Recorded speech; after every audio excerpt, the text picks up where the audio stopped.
Shalom, jumpa lagi dengan Renungan Kristen Daniel Story. Kali ini kita akan membahas suatu buku yang katanya Injil ya saudara, Injil Barnabas. Injil yang timbul belakangan dan bahkan sekarang bisa saudara dapatkan di toko-toko online saudara, Injil Barnabas. Apa sih klaim Injil Barnabas ini sehingga dia sedemikian heboh saudara? Injil Barnabas mengklaim bahwa Barnabas adalah rasul atau murid Yesus. Kemudian Injil ini juga mengklaim bahwa Yesus sebenarnya adalah nabi. Jadi Yesus itu bukan Tuhan, ya. Kemudian Injil palsu ini saudara mengklaim bahwa Paulus sudah menyelewengkan ajaran-ajaran dari Yesus, ya. Jadi makanya banyak berita di luaran bahwa sesungguhnya pengajaran-pengajaran Kristen gak seperti yang sekarang ini. Itu akibat Paulus yang memalsukan pengajaran dari Yesus. Kemudian apalagi yang diklaim Injil Barnabas ini saudara? Injil Barnabas mengklaim bahwa Barnabas ini dia berinteraksi dengan Tuhan Yesus. Faktanya dalam Alkitab, Barnabas ditulis setelah masa kenaikan Tuhan Yesus. Artinya Barnabas tidak pernah berinteraksi dengan Tuhan Yesus.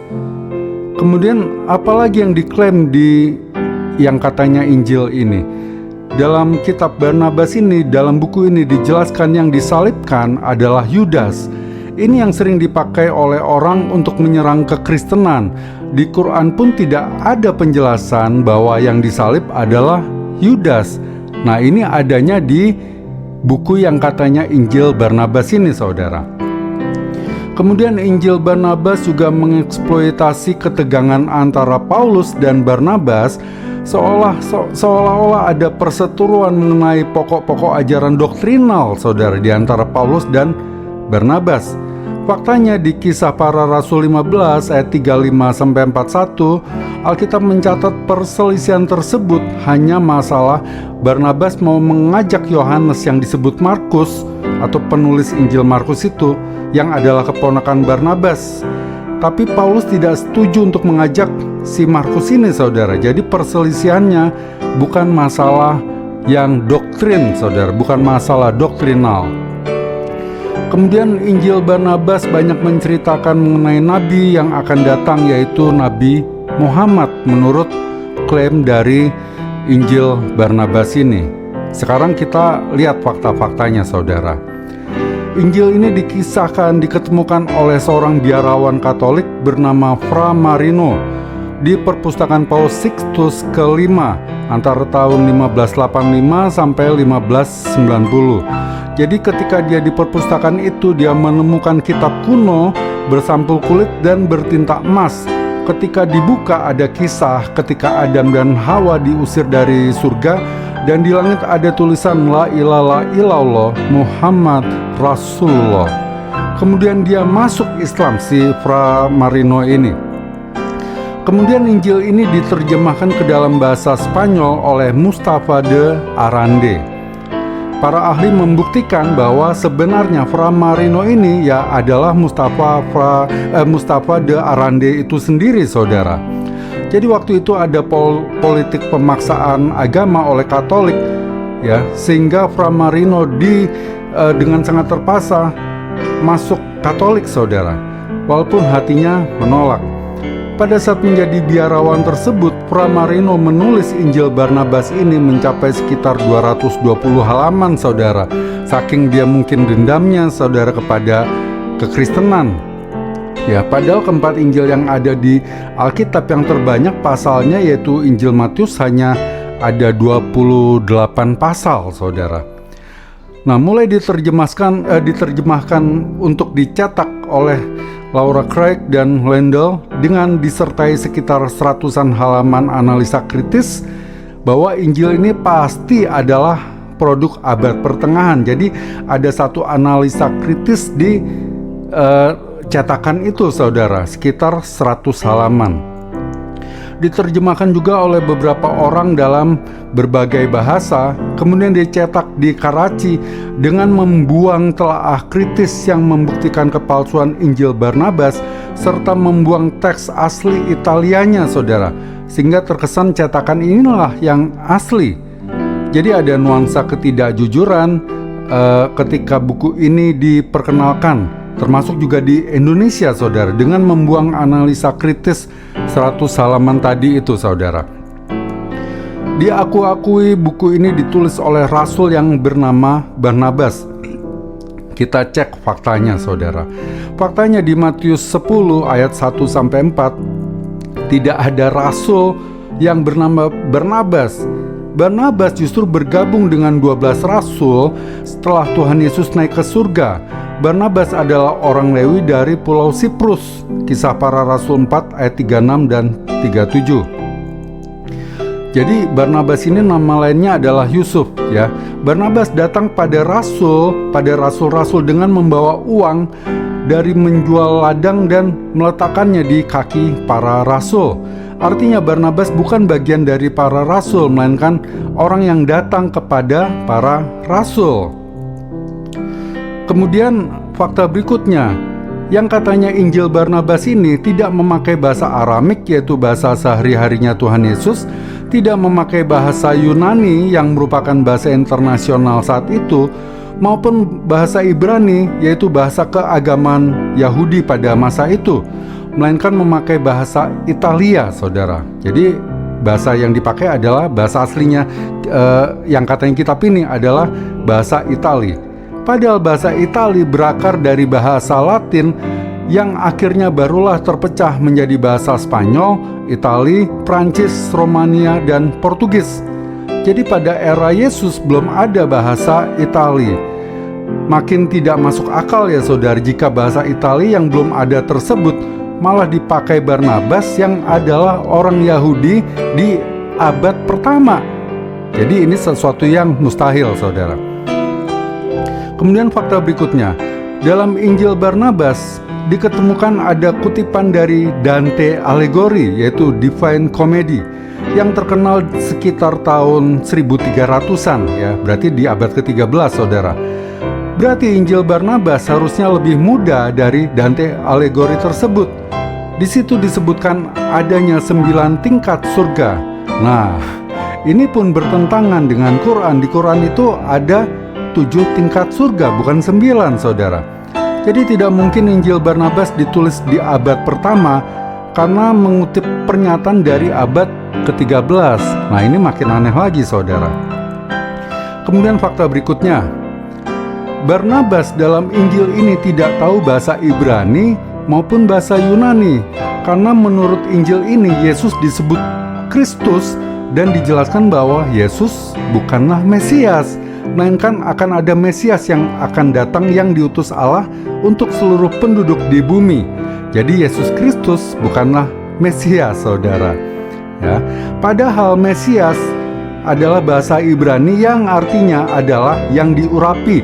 Dalam bahasa Yunaninya adalah Kristos atau Kristus. Dalam bahasa Ibrani adalah Mesias. Tapi di Injil Barnabas, Yesus Kristus bukanlah Mesias. Kristus tapi bukan Mesias. Padahal Kristus ya adalah Mesias. Mesias adalah Kristus. Itu bahasa lain, saudara. Bahasa lain dari Mesias adalah Kristus. Bahasa lain dari Kristus adalah Mesias, ya. Jadi ini makin aneh lagi, makin ngawur lagi, saudara.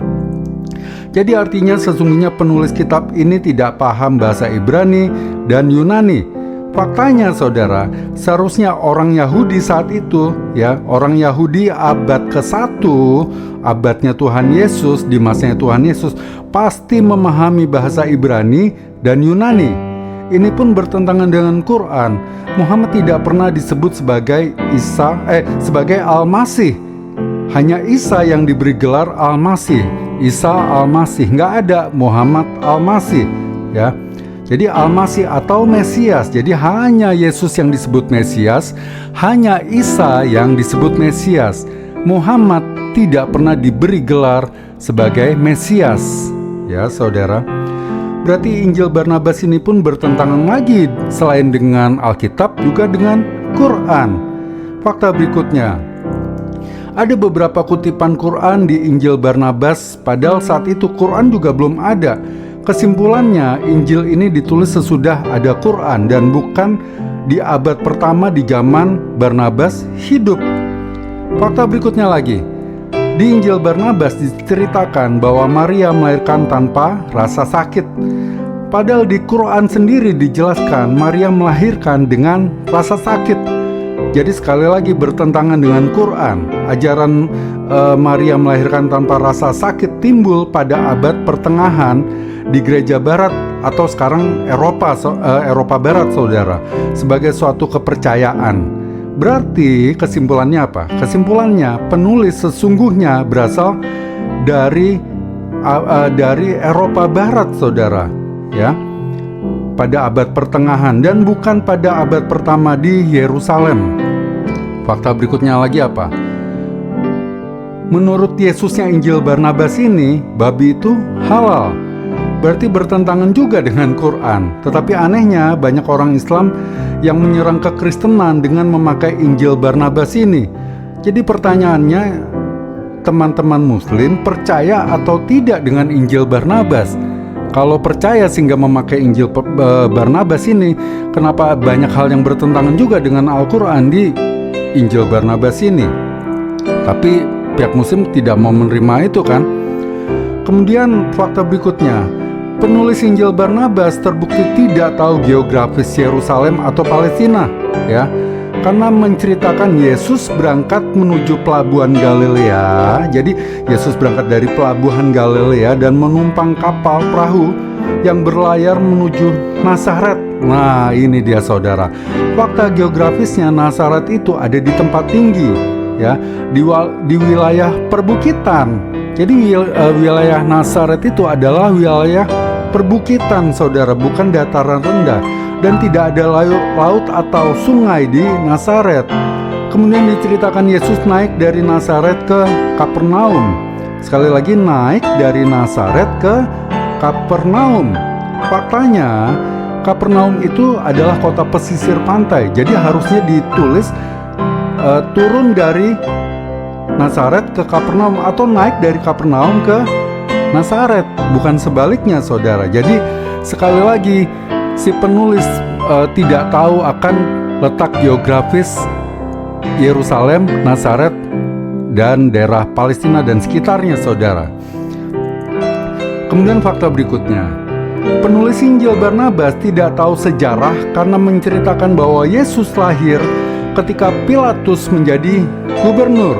Fakta sejarahnya, Pilatus baru diperintahkan oleh Kekaisaran Romawi untuk menjadi wali negeri pada tahun 26 sesudah Masehi dan bukan waktu lahirnya Tuhan Yesus.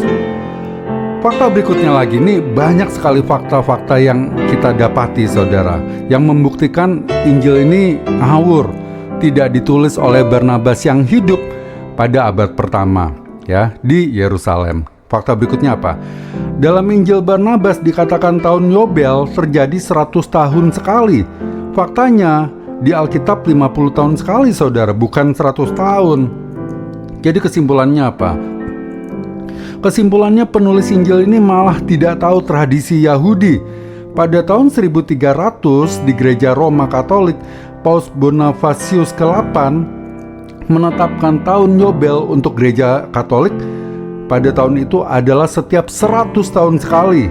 Nah, berarti kesimpulannya apa? Kesimpulannya penulis asli dari Injil Barnabas ini mendapat pengetahuan tahun Yobel dari era tahun 1300 tadi, pada abad ke-13 tadi, saudara, dan bukan dari abad pertama, ya.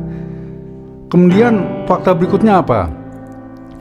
Fakta berikutnya, dalam yang katanya Injil Barnabas ini dijelaskan tempat penyimpanan anggur adalah tong yang terbuat dari kayu. Faktanya pada zaman Yesus anggur disimpan di tempayan yang terbuat dari tanah, sedangkan tong yang terbuat dari kayu baru muncul di Italia pada abad pertengahan, ya. Pada abad itu pun, pada abad pertama pun tidak ada tong kayu untuk menyimpan anggur, itu tidak ada, saudara. Kemudian fakta berikutnya apa? Fakta berikutnya dikatakan di yang katanya Injil tersebut, Yesus dijual oleh Yudas dengan 30 denarius yang terdiri dari 60 minote, ya, Apa itu minote? Itu adalah mata uang Spanyol pada abad 14, saudara. Ya, pada abad pertama, apalagi di Yerusalem, di Israel tidak ada mata uang minote. Ya, bagaimana sih penulis bisa bilang Yudas menjual Yesus dengan mata uang minote, saudara? Jadi beberapa kesimpulannya, penulis Injil Barnabas tidak ditulis oleh Rasul Yesus, karena Rasul Yesus tidak ada yang bernama Barnabas. Ya. Penulis Injil ini tidak mungkin orang Yahudi, karena tidak mengerti bahasa Yunani, tidak mengerti bahasa Aramik, dan bahasa Ibrani. Injil ini malah ditulis dengan bahasa Itali yang pada era Yesus malah belum ada bahasa Itali tersebut. Kemudian kesimpulan berikutnya, penulis Injil ini tidak mengerti geografis Yerusalem, ya. Kemudian penulis Injil ini pun tidak mengerti sejarah pada era rasul-rasul dan era Yesus. Jadi pertanyaannya, apakah kita mau menerima Injil yang terbukti tidak benar ini sebagai dasar-dasar kebenaran, atau teman-teman Muslim tetap mau memakai Injil ini karena Injil ini sebenarnya juga bertentangan dengan Quran, sekaligus bertentangan dengan Alkitab. Ya, karena itu saya berharap kita semua menjadi lebih cerdas lagi. Ya, kita semua mau membuka diri, membuka mata dengan fakta-fakta yang sudah ada ini, saudara. Jangan memaksakan satu kebenaran dari sesuatu yang tidak jelas, bahkan sesuatu yang terbukti bohong, sesuatu yang terbukti salah. Semoga kita semua semakin menjadi cerdas. Tuhan memberkati.